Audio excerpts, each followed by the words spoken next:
నేను గత 20 ఏళ్లుగా టీఆర్ఎస్ పార్టీలో పనిచేసిన, తెలంగాణ ఉద్యమంలో పనిచేసిన, కానీ ఎందుకో మరేమైందో టీఆర్ఎస్ పార్టీలో నుండి నన్ను సస్పెండ్ చేయడం జరిగింది. నా కుటుంబము నా పార్టీ అని అనుకొని 20 ఏళ్ళు పనిచేస్తే ఏమాత్రం మొహమాటం లేకుండా కట్టుబట్టలతోని నన్ను నది రోడ్డు మీద పడేసి, అయినా నేనేం భయపడలే.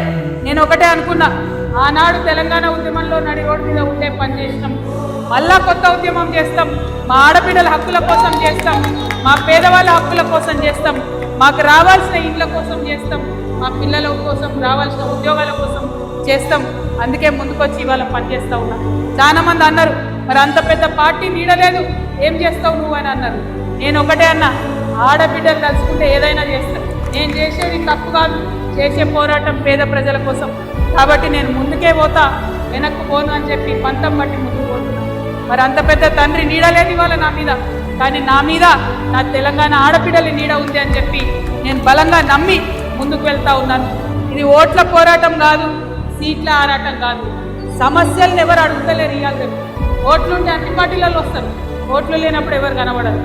ఓట్లు లేనప్పుడు కూడా మీతో ఉండేది మీ తెలంగాణ జాగృతి. అందుకోసమే ఇవాళ మీ దగ్గరికి వచ్చినాం.